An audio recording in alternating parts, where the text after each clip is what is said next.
حکمت کا خاصہ ہے کہ انہاں دے اعمال اگرچہ یہ خود کرتے ہیں وہ منقطع ہو جاتے ہیں، ختم ہو جاتے ہیں، لیکن کچھ اعمال ایسے ہیں کہ جڑی انہاں دے قبر وچ انہاں نوں نفع دیتے ہیں.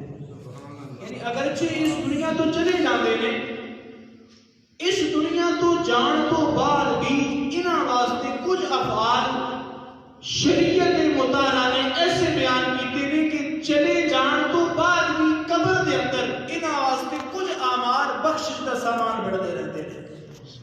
اج اسی انہاں اعمال کا ذکر کرنا ہے کہ جڑے قبر وچ جان تو بعد، اس دنیا تو جان تو بعد مرحوم و مغفور واسطے بخشش کا سامان بنتے ہیں. وہ کہڑیاں چیزاں نے؟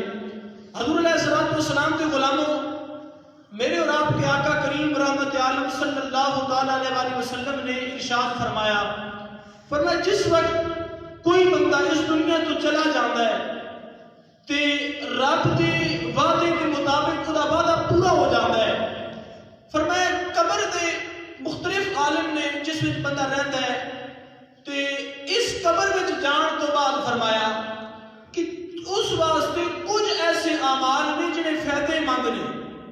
کیونکہ آج کی محفل سال ثواب دی ہے کہ اس کے حوالے نال گل کرنی ہے کہ وہ کہڑے اعمال نے کہ جڑے بندے دی قبر وچ بندے کو نفع پہنچان گے، تاکہ اسی بھی اج اس عمل لئی حاضر ہوئے ہیں کہ اسی اپنے بھائی مرحوم مغفور دے سال ثواب لے جمع، تاکہ اس مجلس کی برکت دے نال انہاں دی قبر نو اللہ کریم نورانی رحمت دے نال ڈھانپ دے دے. تے اللہ کریم جل وعلا دے حبیب فرماندے نے بل میت فی القبر الا کالغریق المتغوص. فرمایا جس وقت بندہ فوت ہو جاتا ہے تو اس کی مثال بیان کی میرے رسول اللہ صلی اللہ علیہ وسلم نے. فرمایا میت کے جانے کے بعد، قبر میں اترنے کے بعد، فرمایا اس کی مثال اس طرح ہوتی ہے الا کالغریق المتغوص، اس طرح جس طرح ایک ڈوبنے والا ڈوب رہا ہے. اب ہم یہاں پہ بیٹھ کے تو نہیں دیکھ سکتے، لیکن نگاہ عنایت مصطفیٰ نے دیکھا بھی ہے اور امت کو بتایا بھی ہے کہ میت جس کو تم قبر میں چھوڑ کے آئے ہو اس کی مثال اس طرح ہے جیسے وہ ڈوب رہا ہے. اس کو بچانا کیویں ہے، اس کو فائدہ پہنچانا کیویں ہے؟ حضور علیہ الصلوۃ والسلام ارشاد فرمایا الا کالغریق المتغوص. اب دیکھو نا، دنیا میں بندہ ہوتا ہے تو کسی نہ کسی یاسرے سے کہتے ہیں کہ ڈوبتے کو تنکے کا سارا، ایک مثال بنی ہوئی ہے. تو کوئی نہ کوئی بندہ سبب ڈھونڈتا ہے کہ کوئی بندہ ہو جو مجھے آج نفع دے، فائدہ پہنچائے. لیکن عزیزان محترم، علماء کرام بھی تشریف رکھتے ہیں کہ جب بندہ اس دنیا سے چلا جاتا ہے تو وہاں پہ جانے کے بعد بندے کے لیے فائدے کا سامان، نفع کا سامان کون سی چیزیں بنتی ہیں؟ فرمایا اب دیکھنا محبوب علیہ الصلوۃ والسلام کی نگاہ عنایت کیسی ہے، اور صرف اپنے عاشقوں کو نہیں دیکھتے بلکہ قبر کے اندر جو کچھ ہوتا ہے وہ بھی دیکھتے ہیں. اور اسے ہی علم غیب کہا جاتا ہے کہ اور کوئی غیب کیا تم سے نہا ہو بھلا، جب نہ خدا ہی چھپا تم پہ کروڑوں درود. اب دیکھیے کہ حضور علیہ السلام فرماتے ہیں اب بندے کو قبر میں ڈوب رہا ہے الا کالغریق المتغوص ہے، پھر وہاں پہ وہ دنیا کے مال و متاع کی اسے کوئی حاجت نہیں، دنیا کے ساز و سامان کی اسے کوئی ضرورت نہیں، دنیا کے بینک بیلنس کی کوئی حاجت نہیں. فرمایا ینتظر دعوۃ، اس وقت فقط وہ ایک چیز کا انتظار کرتا ہے، فقط قبر کے اندر ایک چیز میں انتظار کرنا. وہ کیڑی چیز ہے؟ حضور علیہ الصلوۃ والسلام انتظار فرماتے ہیں وہ دعا کا انتظار کرتا ہے. دعا کا انتظار کرنا، دعا نہ جس واسطے ایسی جمع. فرمایا قبر کے اندر میت کو دعا کی ضرورت ہوتی ہے، وہ دیکھتا ہے. اب یہ ساری حدیث کے الفاظ ہیں. فرمایا ینتظر دعوۃ، وہ دعا کا انتظار کرتا ہے. کس کی دعا کا؟ فرمایا اب او ام او اخ او صدیق کما قال علیہ السلام. فرمایا وہ اپنے ماں باپ کی طرف دیکھتا ہے، اگر جانے والی اولاد ہو تو وہ دیکھتی ہے کہ کوئی میرا ماں باپ جو پیچھے زندہ ہے میری دعا کا اہتمام کرتا ہے یا نہیں. اور اگر اولاد جا رہی ہے تو والدین کی طرف منتظر ہوتی ہے کہ ہمارے لیے کوئی سال ثواب جو مشقت میں ہے، جو مشکل میں ہے، تو ہمارا یہاں پہ جو ہے وہ آسانی اور راحت کا سامان بن جائے۔ تو پھر سوچیں کہ کتنے خوش نصیب ہیں وہ لوگ، کتنے خوش نصیب ہیں کہ جن کے جانے کے بعد، چونکہ دورہ فتنہ ہے، فتنے کا دور ہے، طرح طرح کے نئے نئے عقائد نکل آئے ہیں، لیکن مبارک بات کے مستحق ہیں وہ افراد جو اپنے والدین کے جانے کے بعد، جو اپنی اولاد کے جانے کے بعد، جو اپنے عزیز و اقربا کے جانے کے بعد جناب والا انہیں بھول نہیں جاتے، بلکہ ان کے جانے کے بعد بھی ان کے لیے ایسی مجالس کا اہتمام فرماتے رہتے ہیں۔ یعنی ایک ہے دفن کر کے آگے پھر بھول گئے، لیکن یہاں پہ فرمایا نہیں، اب جس کے والد فوت ہو گئے ہیں، ویسے تو سب کے لیے حکم ہے، تو والدین کے جانے کے بعد بالخصوص یہ شریعت مطالعہ میں حکم دیا گیا ہے کہ اولاد پر کچھ حقوق ان کے جانے کے بعد بھی ہیں، کہ ان کے لیے بخشش و مغفرت کی دعا کرتا رہے، ان کے لیے نیک مجالس کا اہتمام کرتا رہے، تاکہ اس کے عمل سے ان کو فائدہ پہنچتا رہے۔ اب دیکھیں حضور علیہ السلام فرماتے ہیں جب بندہ یہ اعمال سارے کر لیتا ہے، ایک اور حدیث پاک کے سے استدلال کرتے ہوئے کچھ جملے آپ کے سامنے رکھنا چاہوں گا کہ جب بندہ یہ سارے افعال کر لیتا ہے پھر میت کو فائدہ ہوتا ہے یا نہیں ہوتا ہے؟ اب دیکھنا فائدہ کس طرح ہوتا ہے۔ حضور علیہ السلام فرماتے ہیں جب میت قبر میں ہے، ہم یہاں پہ بیٹھ کے اس مسجد نور میں بیٹھ کے اصالے ثواب کی نیت لے کے سارے اپنے کام کاج چھوڑ کے آ کے بیٹھے ہیں، حضور علیہ السلام ارشاد فرماتے ہیں اللہ کریم جل والا فرشتوں کے سردار کو بلاتا ہے، فرماتا ہے جاؤ نا، وہ دیکھو میرے غلام بیٹھے ہیں، میرے مصطفیٰ کے غلام بیٹھے ہیں۔ اب میرے مصطفیٰ کے یہ غلام جو یہاں پہ کسی اور مقصد کے لیے نہیں آئے، ان کا مقصد کوئی اور نہیں ہے، بلکہ ان کا مقصد فقط اپنے بھائی کی بخشش کی دعا چاہنا ہے کہ یا اللہ ہمارا بھائی اچھا تھا، اس کی بخشش فرما دے۔ فرمایا اب یہ فرشتوں کا سردار جبریل امین، یہ احسان ثواب بھی انشاءاللہ دعا بھی ہوگی، تو یہ سارا احسان ثواب جو آدھو وظائف پڑھے جا رہے ہیں، کلمات طیبہ پڑھے جا رہے ہیں، ابھی ماشاءاللہ مولانا صاحب نے نعت شریف پڑھی گئی، تلاوت ہوئی، تو یہ سارے کا سارا احسان ثواب ایک سنہری تھال میں رکھ کے، حدیث کے الفاظ ہے اس صاحب قبر کی قبر پہ جا کے فرشتہ کھڑا ہو جاتا ہے، سبحان اللہ، اور اسے کہتا کیا ہے؟ کہتا ہے یا صاحب القبر العمیق ھذا ہدیۃ۔ اب دیکھیں نا یہاں پہ کہتے ہیں جی یا نہیں کہنا، اب فرشتہ عام بندے گناہگار کی قبر پہ کھڑا ہو کے، ہر بندہ گناہگار ہے، ہم گناہگار ہیں، اب وہ فرشتہ جو نوری ہے، اللہ تعالیٰ دیکھیں پروٹوکول کس طرح ہے، سالے ثواب کی مجلس اور محفل کی برکت کتنی ہے کہ اللہ پاک اس فرشتوں کو اس میت کی قبر پہ کھڑا کرتا ہے، اور وہ کیا کہتا ہے؟ کہتا ہے یا صاحب القبر العمیق، اے ڈونگی قبر والے، اے ڈونگی قبر والے، ھذا ہدیۃ، اے ویکھو دنیا میں رہتے ہو، کوئی کسی کو تحفہ بھیجنا ہے، کوئی چیز پیش کرنا ہے، کتنی خوشی محسوس ہونی ہے کہ فلانے بندے میرے واسطے تحفہ بھیجے ہے، خوشی ہوتی یا نہیں ہوتی؟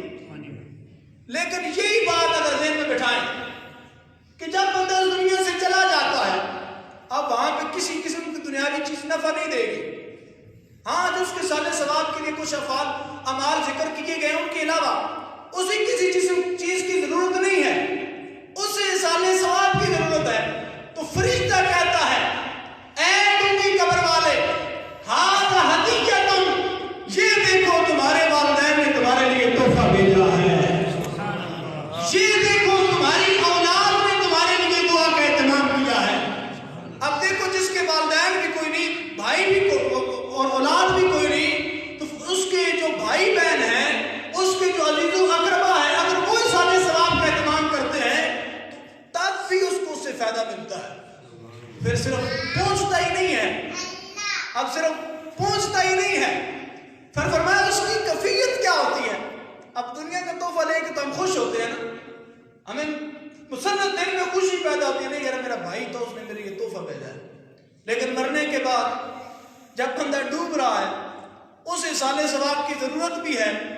اور جب ہم یہاں پہ بیٹھ کے دیکھیں کتنی خوش بختی کی بات ہے کہ اللہ نے ہمیں وہ سونا عقیدہ عطا کیا ہے کہ ہم میت کے جانے کے بعد اسے بھول نہیں جاتے، لیکن جب تک زندہ رہتے ہیں اس کے ایصال ثواب کے لیے کوشش کرتے رہتے ہیں، چاہے وہ تیجا ہو، چاہے وہ چیلم ہو، چاہے وہ سالانہ طور پہ محفل کا اہتمام ہو۔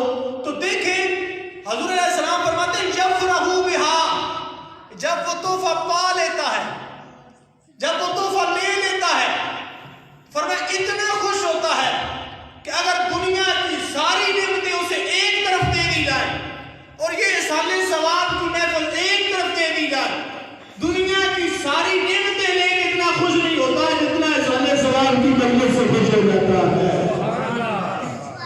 اب یہ برکات ہیں، یہ فضائل ہیں۔ اب دیکھیں کہ ہمارے عمل سے کتنا نفع ملتا ہے اور کتنے وہ خوش نصیب اہل خانہ جنہوں نے آج کس بزم کا اہتمام فرمایا۔ ایک آخری حدیث پڑھ کے اجازت دے رہا ہوں۔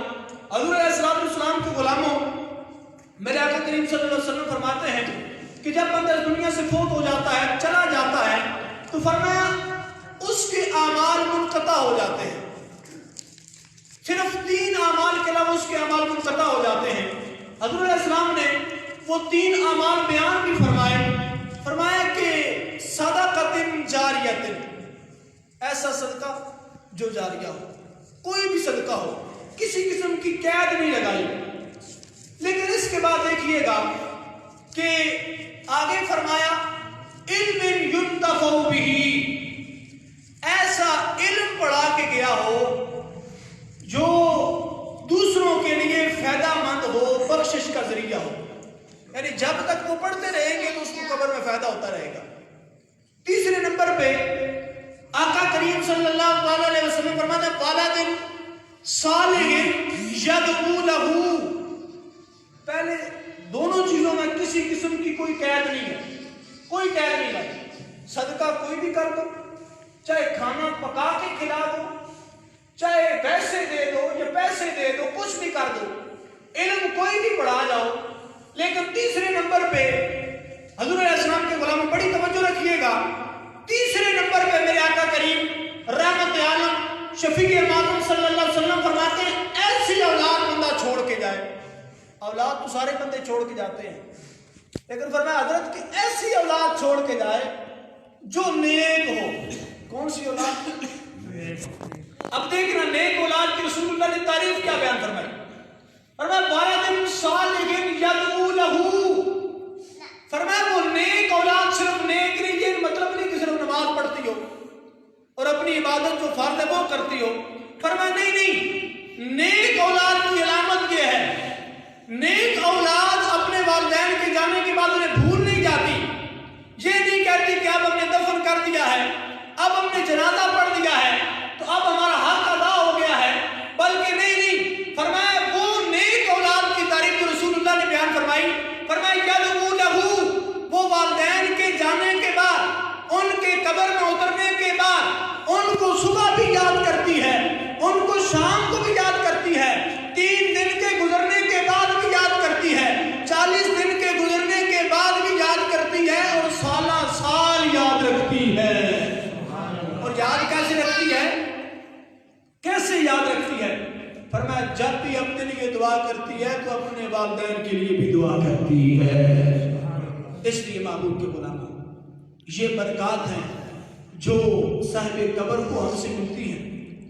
اب آئیں، ان قریب ہم نے بھی اس دنیا سے چلے جانا ہے، کم از کم وہ افعال کر کے جائیں کہ ہمارے جانے کے بعد، اس دنیا سے چلے جانے کے بعد ہمارے لیے نفع مند ہو، فائدہ مند ہو۔ اب دیکھنا ہم زندہ ہیں، نیک اعمال کر سکتے ہیں، افعال کر سکتے ہیں، نماز پڑھ سکتے ہیں، لیکن ایک وقت آئے گا ہم کہیں گے کاش میں نے زیادہ نیکیاں کی ہوتی، زیادہ صلاۃ و سلام پڑھا ہوتا، تسبیحات پر، پھر ٹائم نہیں ملے گا۔ اب وقت ہے، تو میرے امام نے کہا تھا آج لے ان کی پناہ، آج مدد مانگ ان سے، کل نہ مانیں گے قیامت میں تو مان گیا۔ عمل بھی ہے، عقیدہ بھی ہے۔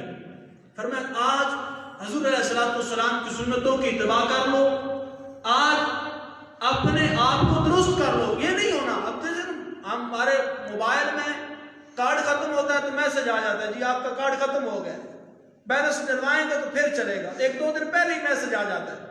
ہماری زندگی میں یہ نہیں ہونا کہ ہمیں میسج آئے گا کہ نہیں تمہارا 4 دن باقی ہیں، 4 مہینے باقی ہیں، 4 ہفتے باقی ہیں، میسج نہیں آنا، ابھی توبہ کرنا۔ یہ یاد رکھیے، زندگی کا کوئی بھروسہ نہیں۔ یہ ہم بات کتنی ہو رہی ہیں آپ کے سامنے، اور بندہ صبح کہہ کے جاتا ہے میں شام کو کھانا وہ پکا کے رکھنا وہ کھاؤں گا، لیکن آتا ہے تو کھا نہیں پاتا۔ محبوب کے غلام آؤ اپنے آپ کو حضور علیہ السلام کی غلامی میں حقیقی معنوں میں پیش کر دیں۔ ان اپنی مساجد کو مجھے بڑی خوشی ہوئی، پہلی دفعہ میری یہاں پہ حاضری ہے، بڑی خوشی ہوئی آپ نے اس علاقہ میں اتنی سونے اللہ کا گھر بنایا۔ اور حضور علیہ السلام فرماتے ہیں کہ جو اللہ کے گھر سے محبت کرتا ہے اللہ اسے اپنا محبوب بنا لیتا ہے۔ آئیں اللہ کے گھر کو آباد بھی کریں، نمازیں بھی پڑھیں، دیگر افعال بھی کریں، اور مرحومین کے صلہ ثواب کے لیے کوشش بھی کریں۔ دعا ہے اللہ کے عالم جس مرحوم کے صلہ ثواب کے لیے جمع ہیں ان کی قبر کو نور علی نور فرمائے، ان کے تمام درجات کو بلندی عطا فرمائے، اور ہماری بھی ان کی توسل سے بے حساب بخشش فرمائے۔ باخر دعوانا الحمدللہ۔